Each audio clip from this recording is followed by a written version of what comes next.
You're listening to a podcast for sinners and sufferers, having conversations about theology, culture, and faith for the weary souls in need of grace. My name is Cody. And I'm Batman.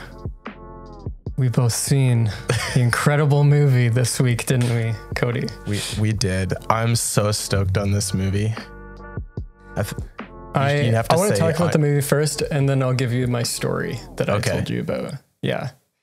So yeah, what did you think about it generally? I loved it. It's right up my alley, like thematically, with a sort of like, it's a little bit like noir detective thing, focused a lot more on that aspect of Batman. We're not gonna, if you haven't seen it yet, we'll keep it spoiler free. I want to sell you on this, but yeah, I loved the theme. I loved the kind of horror vibes.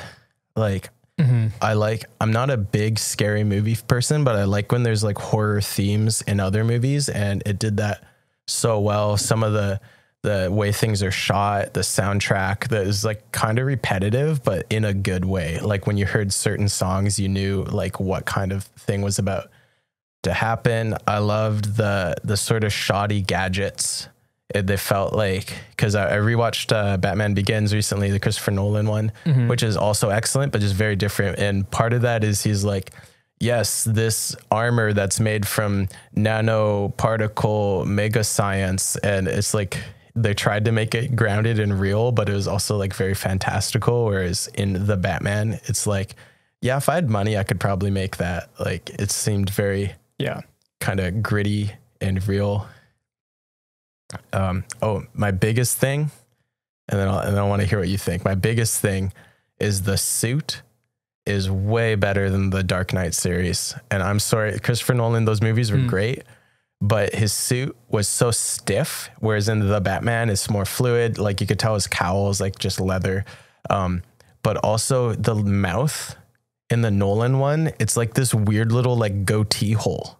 Like, I don't know if you like, just look at us side by side. Yes. The lower face opening in the Batman and in all the older ones too, shows like some of his cheek, and it just seems a lot more natural. Whereas the Christopher Nolan one is like just his mouth. And when you see it, you won't be able to unsee it, how just like odd it is. Yeah. I didn't think you were going to zero in on the suit of all things, actually. I like them all. I think I know what you're talking about though. One of the cool things, I guess now that we're talking about the suit that I'll bring up is, they do so well. So a big theme in the movie is fear, which I think is really the kind of the central part of it and the grounding of it. And one of the opening scene is incredible. Like the opening of the movie is so good when the way it introduces Batman and just sets up the villain as well. It's so good. But one of the craziest or coolest things about it is relating to the suit is you see a couple times just a shadow or an alley or something. And then all of a sudden you just hear like thumps. Yeah. And you're Jurassic Park thing. Something's coming. Yeah. Yeah. And it's just like, and then you get like a close shot of his boot and he's just walking. He's just heavy, this almost like heavy handed or, heavy footed. And it's like this presence is coming out of the shadows. So I thought they hit the theme like so well with that. And even the bat symbol, I don't know what the line is, but basically usually the bat symbol is like, hey, Batman, come save us. And it's this like kind of rallying cry, but they say in there, like, at the very beginning, it's a call to him, but it's also a warning to those who are doing crime that like the Batman's coming, right? Which I just think was so cool. I don't want to ruin kind of the struggle that Bruce Wayne has, because I just don't want to ruin anything about it. But the struggle he has in relation to fear, and then also how that works out in what he does as Batman is one of my favorite things about the movie, and I'm going to go see it again for sure. Oh, I definitely need to see it again. It was so good. Okay. Talking about him coming out of the shadows in that opening scene is what's his name? Patterson. Is he actually that big, or do you think that was a camera trick? Cause he looks Robert massive. Pattinson. He definitely got bigger for the movie. I know that. Okay. But he's not like, you know, Ben Affleck is just massive in it. He's obviously not that big, but yeah, he definitely got bigger. Like he's not in he's moved past his Twilight days, and I'm so happy for him. Yeah. Because he's an incredible actor. He makes a really good Batman. Like, and they have kind of the young, well, and that's the other thing, is a very young Batman, which I think contrasts to a lot of other, especially the Christopher Nolan one, where he seems more like mature and seasoned. But like when he's in the suit, he does such a good job. But if you like, when you go rewatch it, just notice how like he just looms over everybody. Like he just seems like twice the size of everyone else. And I think that's very true to comics and comic representations of Batman. So I appreciated that. And yeah, I guess another thing, so maybe you'll disagree with me, but I feel like I loved the villain, the main villain. They always introduce like several. It's a classic Batman thing. But what's her name? Zoe, last name Catwoman. Kravitz. Kravitz, that's it. Really strong Catwoman, and I think did way better than was it Hathaway? Yeah, Hathaway seemed like such an odd choice for Catwoman to me, and I feel like Kravitz, it just fits the role much better. And on that note, and it's funny because it's been like a thing on Christian Twitter, is like modesty talks. It was strangely modest. Like, again, when you rewatch it, look for it. Like, even there's a scene where they're in a strip club, but you don't really see skin. Like, everyone's pretty well dressed and covered. Even like there's a scene where like, oh, Scandal, he's watching her dress or whatever. Like it's all very modest, which is interesting. Yeah, they didn't, because a couple of times Catwoman is very like sexualized. Well, pretty much every time. Nolan didn't do it as much, and even this one not so much either. So yeah, it was a really good take on Catwoman for sure, and I liked their kind of almost like working with each other, helping each other out, and like the different goals that they had, I guess, was really cool. There's a lot in the movie that goes on, and one of the reasons I have to see it again is coming to my story now, because I wasn't able to fully focus on the movie and certain things that were happening in it. So, you know, with the state of our world and COVID and everything, many people haven't been to the movie theaters in a while. In 2020, I think I only saw Tenet. I think that was the only movie, except for before, like in January, I think I saw something. Yeah. But Tenet was the only one I saw. I saw it multiple times. And so now people are starting to go back to the movies more. And it's reminding me, so I went on a Friday night, which is like opening night, but not really. Opening night is Thursday for the big fans and stuff. And I realized I really need to continue to go on Thursday nights for movies that I really want to enjoy, because Friday is kind of the popular opening night. Here's why. So we are sitting in the movie theater before the movie starts, and our theater is actually not very full, which was a little surprising. And then all of a sudden, this family, I think there was 3 of them, a dad and 2 kids, walks in and hits Brittany's seat on the back, and then the dad just like it's almost like he kicked my seat. I was like literally thrown forward, and I was like, what is going on? So we like both look back, and we're like, I was like, oh man, this is a bad sign. They say nothing or whatever. Happens. You sit down in your seat, you hit the other one. Sorry, it's okay. But then the trailers are playing before the movie, and this kid, I'm guessing he's like 10, 12, something like that. The Fantastic Beasts trailer comes on, and he screams at the top of his lungs because he's so excited for it. I was like, oh no. And the whole trailer, he's like making comments and like, oh my goodness, Dad, look, it's Dumbledore, all this stuff. And I was like, oh no, oh no. And another trailer, he says something. I'm like, this is awful. This is horrible. Because it's also a very like moody movie. Like there's a specific tone it's going for. Yeah. And it's not funny or anything. And so then the movie starts. And one of the first scenes introducing the villain, right, is a very kind of like creepy scene, sort of. Mm. And he has a mask on and everything. So he's like saying these things and does stuff. And this kid's like, who's that? Am I supposed to know who that is? And I was like, oh, no. He's like, what did he even say? I can't even understand him. And I was like, oh no. And I was like, this is my nightmare, because I love going to movie theaters. I love going to movie theaters and like enjoying it and stuff. And I was like, this is horrible. And the movie's 3 hours. Like it's almost 3 hours. And so then like, thankfully, as it kept going a little bit, the dad's saying nothing, which if you're a dad and your kid's doing this, teach them, you know? And so like the kid actually does quiet down for a little bit. I was like, okay, I think we're safe or whatever. He got it out of his system and everything. Throughout the movie, kids making some comments every now and then, always in like the quiet parts. Mm. And like, there's one where like Catwoman comes back to her apartment and something's happened. And the kid's like, well, at least the cats are okay. And it's like, stop. But then also like, for whatever reason, I don't know what was wrong with people in this theater, but there was like, at one point, like a couple hours in, there was a group of like 5 people that were just like in the aisle, and then they walked out and then they came back in and they were almost like hanging out on the stairs. It was super weird. And then there was this guy and he came in, he sat down. We think probably because he didn't want to like disrupt and go to the other side. But then guys to our left are like chatting it up and everything. So then he walks around and there's like people constantly moving throughout our theater.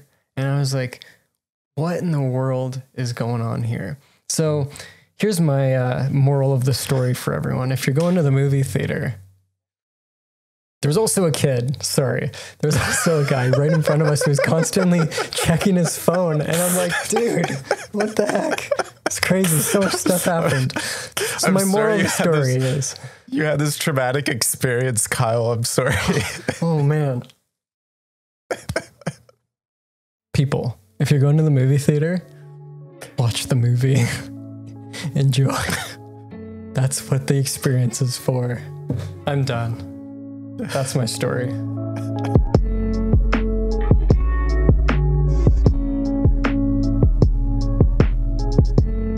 Well, today we are talking about the authority of Jesus. We've been talking about the nature and work of Jesus for a few episodes now. We've talked about his authority specifically in the form of him being prophet, priest, and king. But we want today to focus in on this idea of the authority that the Father gives to Jesus. I think this specifically probably the most well-known passage that references this is, Matthew 28 is verse 18, where he says, all authority in heaven and earth have been given to me. That's in the Great Commission. Mm-hmm. But this is an idea that I think is kind of interesting. It does come up in the 1689 kind of in passing, but this is something that we do see in scripture. And I think it's worth digging into.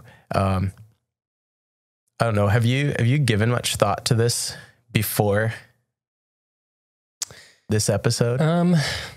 Yeah, I think we were texting about it this week and I was like, we should really focus in on judgment because it's something that it's one of those things where like I know about it, but I don't often think about it.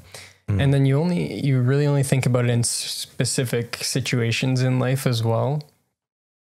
And I think that's one of the biggest things about this one, why we want to talk about it, is because the whole idea of authority, we've talked about a little bit before, how, God rules over all things and has the authority over all things. But part of that is related to judgment as well, and his justice also, which we've talked about before. But we really want to focus in on this. It's something that I don't think I think about a lot. So I'm kind of excited about this episode. Yeah, it's definitely something that, well, and as I looked up other, like to see if other podcasts are talked about or videos and stuff, it seemed like people kind of skirted this question, but it is something that's very blatantly biblical, and you can see it very plainly. I think kind of a key passage for us today is going to be John 5, verses 22 to 23, where Jesus is speaking. He says, "For the Father judges no one, but has given all judgment to the Son, so that all may honor the Son just as they honor the Father." And this basically just spells it out for us, this idea that, the Father has the right and the authority to judge, but he's giving this specific responsibility, this role to the Son. He's handing over the kind of that right, that responsibility. The line in the 1689 confession, which we've been reading through, says, "The Father put all power and judgment in his hand, in Jesus' hand, and gave him commandment to execute it." Yeah, you mentioned the Great Commission, which I think is important for this because Jesus specifically says this is one of his roles, I guess you could say. All authority has been given to me, right? And so the Father, when we, again, it's like Trinitarian language. We'll speak about it a little bit, but the Father is the one who's giving this role, in a sense, to the Son to fulfill, to execute judgment on the earth. And so I guess the question is, I'll throw this back at you so you can kind of talk through this, but like, why would the Father give the Son this power and responsibility? Why doesn't he just do it? Why doesn't the Father take control of that? Yeah, it's an interesting idea and question, because this really gets into, the beauty and complexity of the Trinity and understanding how it all works. But it says in that the passage, John 5 right there, the Father is given this right and this authority to judge so that all may honor the Son as they honor the Father. It's establishing this Trinitarian thinking that we would worship the Son equally as God, that we would see the glory of all three persons of the Trinity equally. And just as I'm talking about this, it makes me think of this sort of like false dichotomy people create, where they see like the Old Testament, there's God the Father, he's the angry judge, he's the judging one. And then you have Jesus, who Jesus doesn't judge people. Jesus is loving and accepting. But Jesus is saying right here, I'm the judge now. He's the one who at the end of days, on the final day of judgment, he's choosing, who's a sheep, who's a goat, who's in, who's out, who's saved, who's being cut off from God for eternity. And that's, him saying equally, like he's up there with God the Father. He is as much God. He's just. He is a just judge. Yeah, I think it's interesting because at church this morning, actually, our pastor spoke on Romans chapter 13, and in Romans 13, it's about submission to authority, specifically submission to governments, and which isn't our topic for today, but one of the things it brings out is that all governing authorities are put in place by God and also are taken down by God as well. And says, verse 5, therefore, Romans 13:5, therefore one must be in subjection, not only to avoid God's wrath, but also for the sake of conscience. So there's a judgment that will come from how we act in accordance with our government, right? And so we often think of like, government or police or whatever are the ones who are enacting judgment. But ultimately, it's God who's doing that. He's given us these authority, but ultimate judgment comes from him. So, and specifically then with Christ, we see him as almost the actor of the judgment of God in this. Revelation as well speaks to that, right? Where he comes back in judgment. So it's also establishing the dominion and kingdom of Jesus. I think that's a big thing for us to point out as well. Jesus is, the language we often use is that we're like advancing the kingdom, right? Is kind of how we talk about it. And one aspect of that is the judgment of Jesus and how he rules and reigns over all things, like we've talked about, but also specifically in judging the nations, as you said. So part of this is pointing to that.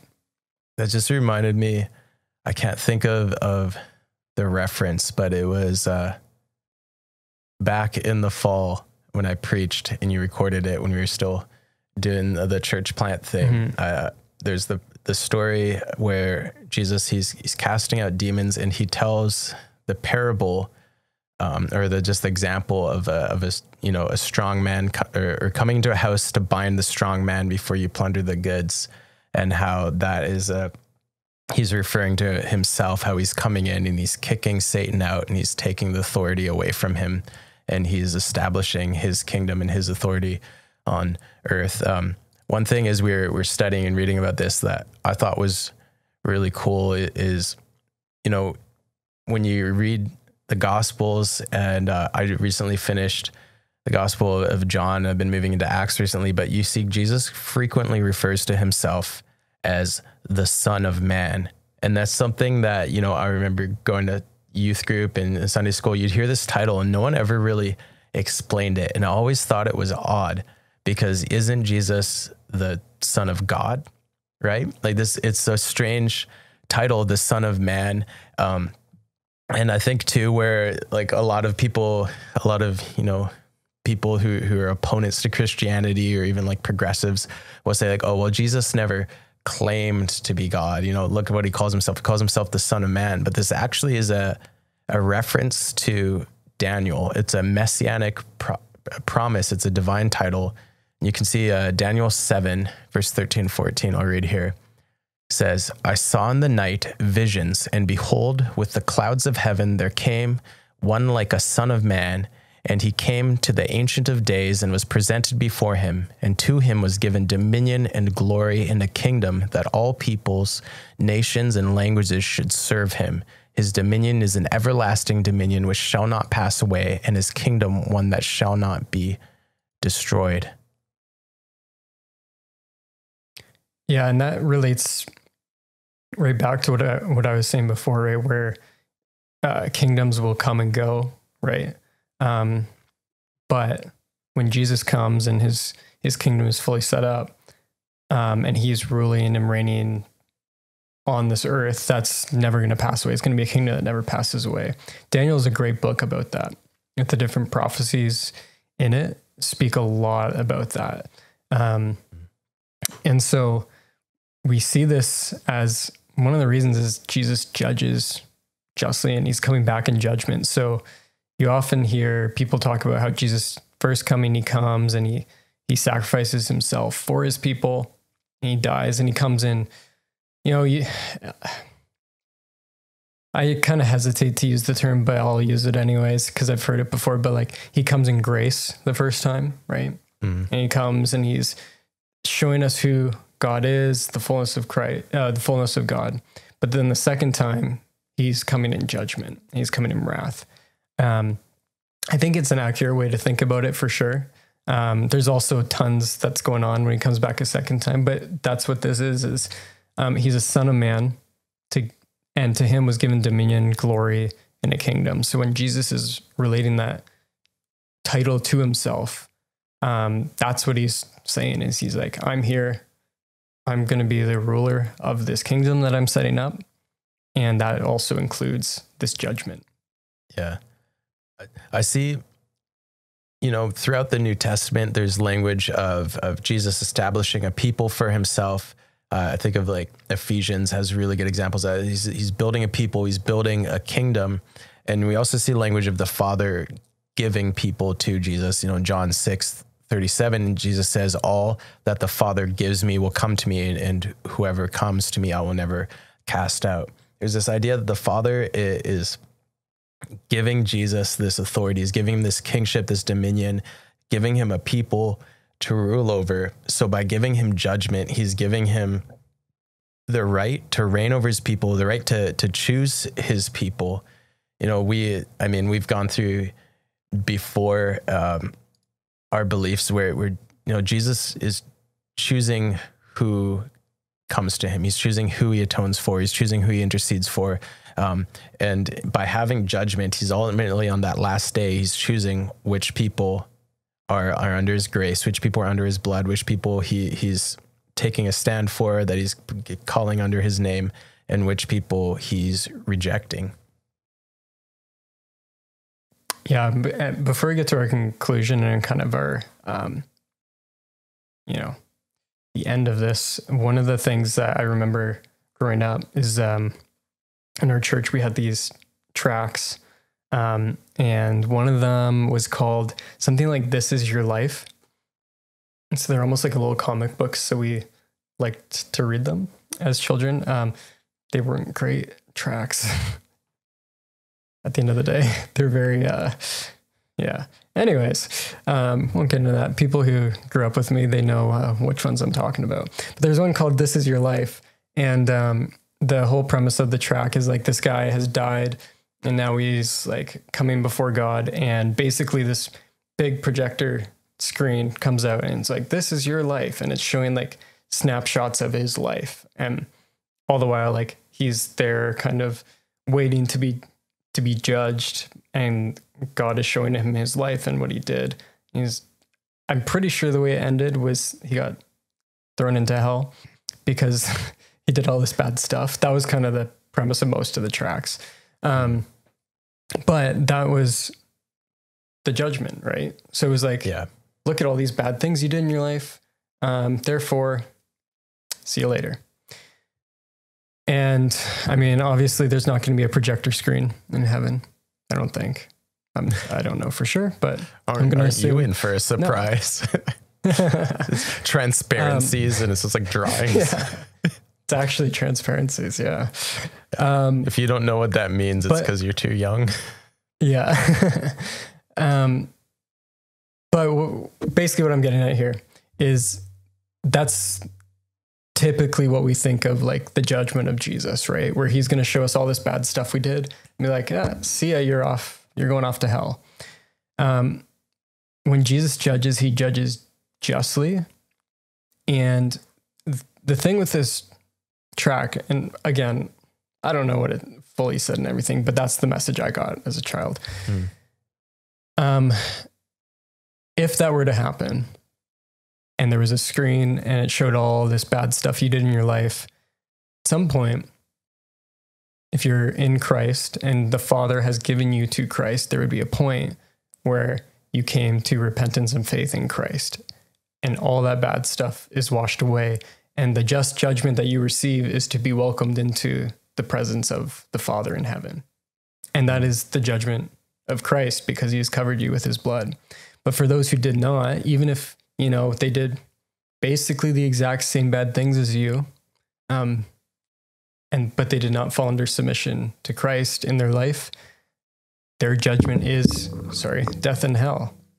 And so that's the picture that we're seeing of Jesus as being the judge, is that not only that bad side that we often think about, where it's like you did this bad, this bad, this bad, and this bad, off to hell. It's like you did all this stuff bad, but there came a point in your life where you came under the rule and submission and authority of Jesus and were saved and washed by his blood. And now enter into the presence of the Father. Yeah. I guess to really beat that example to death of the projector, like the idea with being imputed Christ's righteousness and being brought under his blood I think it's almost like if you got there and he's like, all right, time to watch the story of your life. And then it's like Bethlehem, Jesus' birth. And you're like, and it's really just the story of Jesus' life, because it's his perfect life, his righteousness that you're entering under. But yeah, we always want to, when we talk about these things, especially this one is maybe sort of a heavy or an unusual topic, we want to get to why does this matter? And we use these 3 C's, which I absolutely stole from someone else. But if you're mad, message me and I'll give you a hug or something. I don't know. But how does this affect our confidence, our conviction, and our conduct? And I think the big thing is realizing that regardless of what you believe, who you are, how you live, you will be judged by the Son of Man. Everyone will bow before him on that final day. And this gives us confidence as believers, as those of us who are in Christ, because we know that he wins, that justice will be carried out. We have a peace knowing that he's the ultimate authority. He's judging, who's right, who's wrong in the end. He's the one bringing about justice. And actually worked out the church this morning. It was a guest speaker, and he spoke on Job, and he was talking about, how do you comfort someone in suffering? And he's like, it's not usually the best in the moment to tell someone, but some of our comfort in suffering is this knowing that ultimately justice is served. Ultimately, God wins. He makes all things right. And we can have confidence and take peace in that, even amidst the suffering, that this suffering might last for what feels like ages. It might last our entire earthly life, but in the view of eternity, Jesus wins and he makes all things right. Yeah, I think that's an important thing for us, especially in Canada, or, I feel like most of our audience is North America, at least, is that many other, to us, we often as Christians come up against this hesitancy from people and this disgust from a lot of people of the concept of hell, and that God would send people to hell. Because we, sometimes rightly focus on the love of God, but we take it to the point where there's no type of judgment. For many cultures and religions around the world, the idea of a heaven and a hell and a God that judges actually really resonates with them. And I'm not saying that we have this in our message so that it resonates with them, but it's just the truth of God. But this message of judgment and justice of God actually resonates with them, because a type of kind of love wins in the end, and there's nobody's going to hell. They're like, but these people, they came into our village and they stole all the children and sold them off as slaves, or, it's like crazy things like that. Our town is constantly invaded by terrorists. And it's like people in different cultures and everything look at the God of the Bible, who's a God of love, but also a God of justice and judgment, and say, that's a God that I can follow, and that's a God that I submit to. And that makes sense, because in the end, like you said, his justice wins, and that's a comfort for them.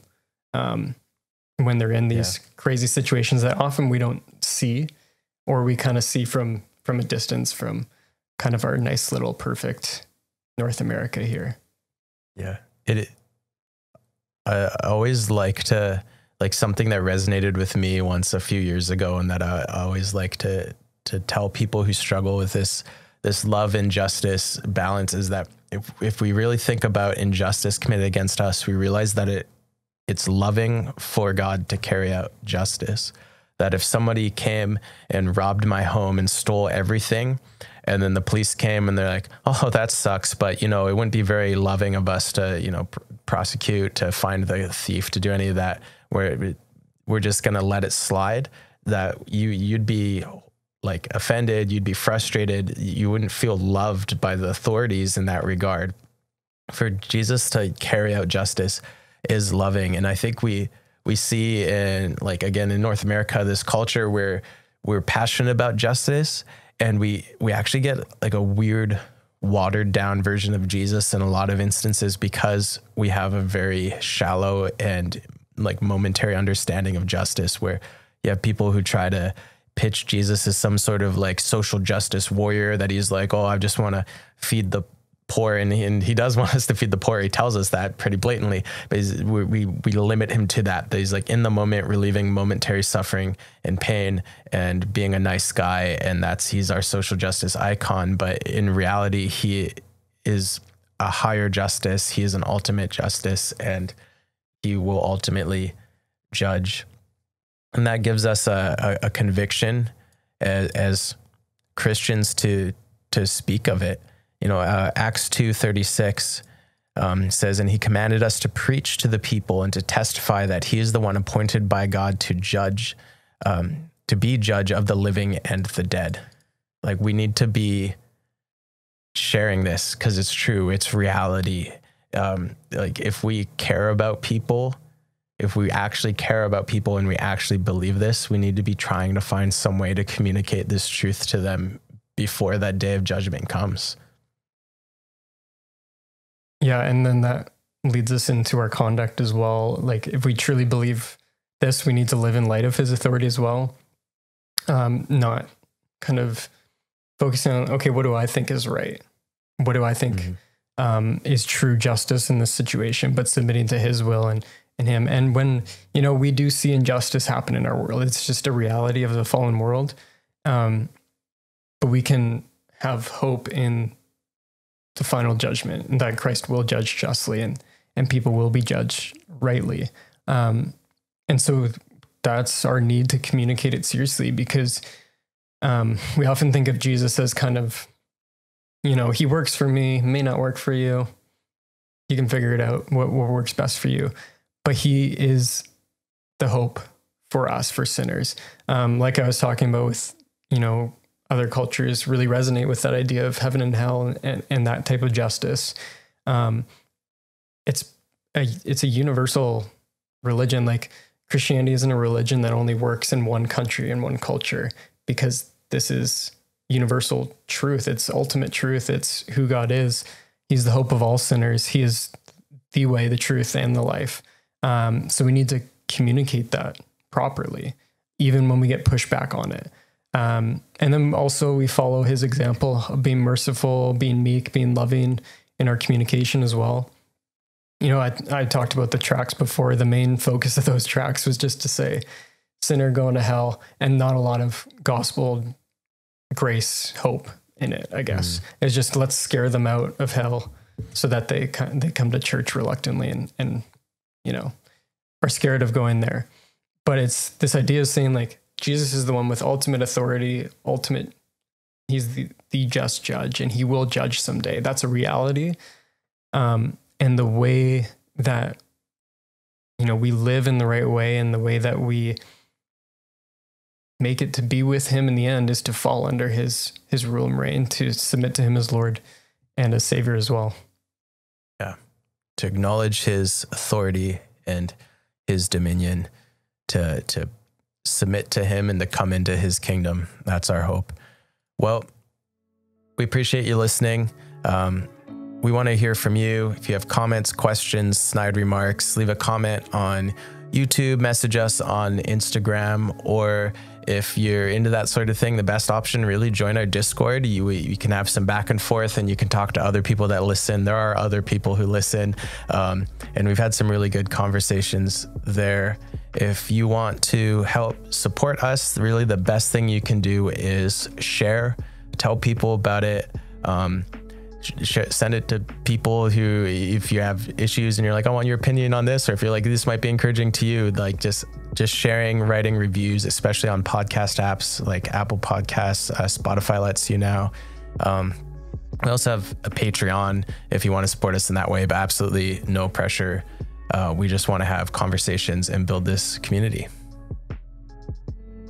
And let us know your thoughts on Batman as well. I'm really interested in that too. Oh, absolutely. We'll see you next week, everyone.